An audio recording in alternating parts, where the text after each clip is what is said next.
What's going on, guys? Tyler here, and today we're going to be talking about health anxiety, or 6 signs that you may be suffering from hypochondria.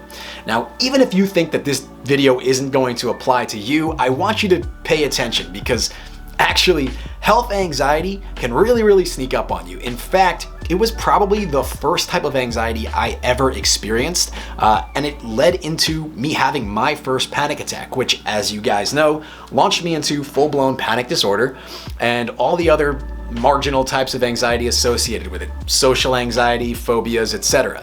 So it's really important not to let health anxiety sneak up on you because it can lead into a whole bunch of other problems. Hypochondria is the unrealistic fear that you may have or may develop a serious illness. The first sign that you might be a hypochondriac is going to be that you think about your health way too often. Now, obviously, we all want to be mindful of our physical health. We want to be making sure we're going to the gym or getting exercise in some other way, that we're eating healthy, that we're getting enough sleep, that we're not abusing drugs, that we're wearing sunscreen if it's hot outside, things like that. We definitely want to be mindful of our health. However, I guess this tip really focuses more on the negative aspects of your health. If you're thinking every day about what could be wrong with you, that's a little bit problematic. We definitely don't want to become obsessive compulsive with regard to our thoughts about our health. We don't want to constantly be worrying about what's wrong with me today. So if you feel that your thoughts are leaning towards that frequent, pervasive negativity where you're thinking about your health in a negative way too often, this is a pretty strong sign that you might be a hypochondriac. Sign number 2 that you may be a hypochondriac is going to be that you're just checking your body way too often, looking for bumps, lumps, marks, checking your vitals constantly, your heart rate, seeing if your heart is fluttering or if your breathing feels off. I know as a kid I did this a lot. I would think about my breathing, my rate of breathing, and then it would become manual, and then it wouldn't feel right, and I'd feel am I breathing in and out enough? One of my very first panic attack was the result of feeling like I was having a heart flutter, which made me think I was having a heart attack, which led me to straight up panic, and then I couldn't control my breathing. So being excessively mindful of these things is definitely a bad thing and a huge sign of health anxiety. Doctors obviously encourage us to check these things every now and then to make sure nothing is totally off, but ultimately it's the doctor's job to diagnose you. Don't try playing doctor with yourself. Definitely see a doctor for that. But, you're every now and then a woman is going to want to check her breast tissue, a man is going to want to check his ballies. You make sure that there's nothing there that shouldn't be there, but you don't want to be thinking about this every day. You don't want to be constantly, every single, you don't want to be thinking about it too much. That's a massive sign of health anxiety and hypochondria. Sign number 3 that you might have hypochondria is going to be that thinking about your health causes your anxiety levels to spike. Now, for normal people, even without anxiety, obviously getting some serious diagnosis is going to cause an immense amount of anxiety. But that's not what this is, right? This is just us thinking on a regular day about our health and thinking, hey, this little bump on my wrist is kind of weird. Do other people have that? And then you start looking online, you go, oh my gosh, this is cancer. This must be cancer. And now you start, I got cancer. Okay. It's hard to breathe. My heart rate's increasing. Is it hot in here? You're freaking out. If you're noticing that kind of stuff happens to you a lot, this is a surefire sign of hypochondria. Obviously, even if that was cancer, that little bone on your wrist, which is totally normal, even if it was cancer, it wouldn't work in that way. Your body wouldn't all start to betray you in that 5-minute span. So just try to ground yourself in reality if that is something that's happening to you, and remind yourself that these are just the physical symptoms of anxiety that you're experiencing due to your hypochondria. Don't let yourself fall into that negative thought spiral loop that anxiety tends to throw us into. And that sign is actually a perfect segue into the next sign, sign number 4 that you might be a hypochondriac, which is when you're convinced that you have a disease even though none was actually diagnosed for you. So like I was just kind of saying with this, you're convinced that this little bone on your wrist that everyone has is cancer now. You're convinced 100%, nobody can talk you out of it. You're already sending your goodbyes over text. This sounds a little funny maybe, but we all know somebody like this. Maybe you are the person like this in your family that does this type of thing. Every time there's something a little bit wrong, you have catastrophic thinking and you're convinced that you're going to die despite not having a diagnosis. Just keep in mind, guys, if a doctor didn't tell you that this is something you should be worried about, your mind should not be racing off to that place. If it's really pressing or concerning to you, book an appointment with your doctor and ask them candidly to test what you're talking about, and they're the pros. They're going to be able to tell you right off the bat if you are just experiencing some hypochondria or if this is a more serious issue. But why nowadays are we seeing so much of this?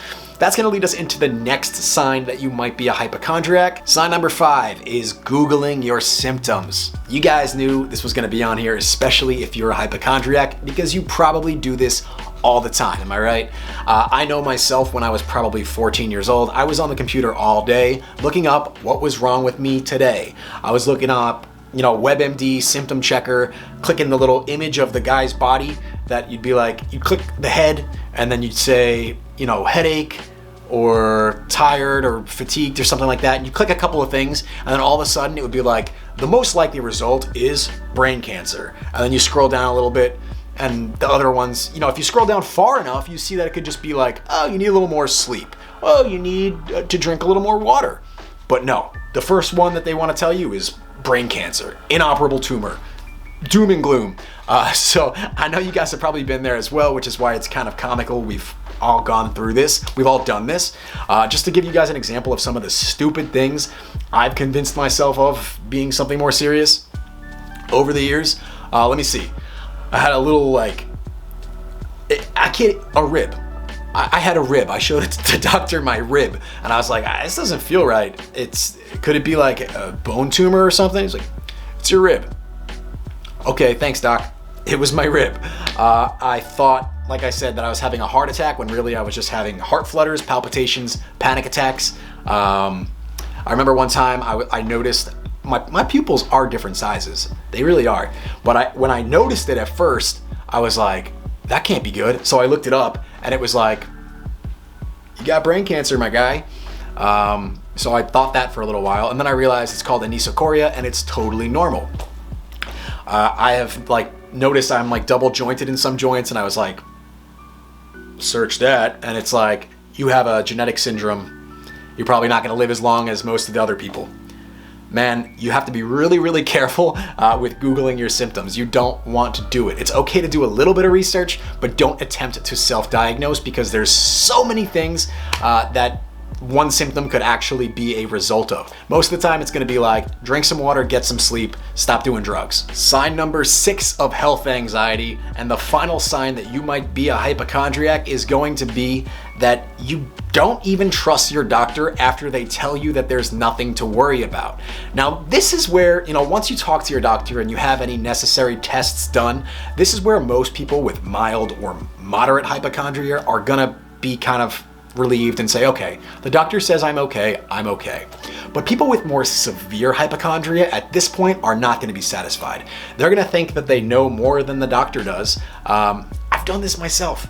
They're going to think that they know more than the doctor because they've done more research. And listen, doctors not always 100% right. So if you really feel that might be the case, get a second opinion. You get a second opinion. Now, if 2 doctors are telling you you're okay, chances are you're probably okay. There have been times where I've had to have tests done. I remember that first palpitation, that first panic attack I had, I went and I got an EKG done, and that was enough for me. They said, your heart is perfectly normal. You're 16 years old. You're not having a heart attack. I said, okay, I want to see a test. They did this test, and I said, okay, touche. You win, doc. I'm not dying.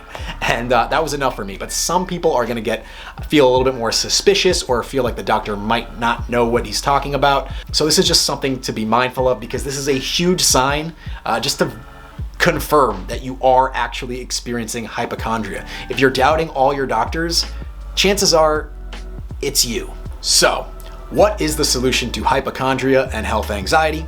Well, that's a pretty big question that I don't think I have time to cover in this video, but I will give you guys a few takeaway tips that I think will help you a lot. The first and probably most important tip I have for you here is going to be to find a doctor that you really connect with, that you trust their knowledge, that they communicate well with you, and that you just feel comfortable with. Because you don't want to be hopping from doctor to doctor for a second opinion every single time you have an issue. You don't want to be doubting the doctor. You want to find someone who you can trust and who you feel communicates well enough to you, because obviously there's going to be some doctors who are going to think, okay, this is a hypochondriac.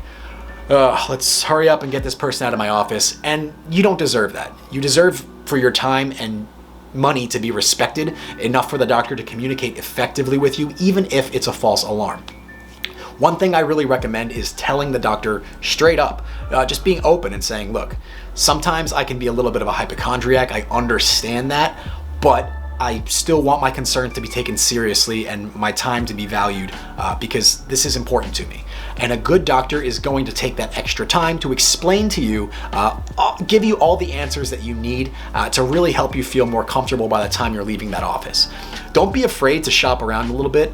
Anytime I go to a new city, I will go to a couple of different barbers, a couple of different dentists until I decide, okay, this is the one that I like. I just feel more appreciated and I trust the work that they're doing more than with other people. On top of this, make sure that something you probably really want to do is also work out with the doctor a reasonable schedule for visits. So as a hypochondriac, you might feel inclined to be making more doctor visits, and that's okay, but try to prearrange it or try to say, hey, if you're somebody who wants to go to the doctor every week or every month, try and space it out a little more. Work out with your doctor that you're going to come once every 3 months or so, as opposed to every single week with the next bump, lump, scratch, or mark that you found on your body. On top of this, you should also be talking to a mental health professional who can really help you work through these things. Even if you're feeling a bit anxious about medication or anything like that, you absolutely don't need to go that route. Talk therapy will work just fine for most people with hypochondria. Finally, don't forget to use the resources on this channel because we talk about anxiety and mental health all the time, every week. So make sure you subscribe down below and hit that notification bell if this video was helpful to you for more great content. And that's all I got for you guys. Thank you so much for sticking to the end, and I will catch you next time.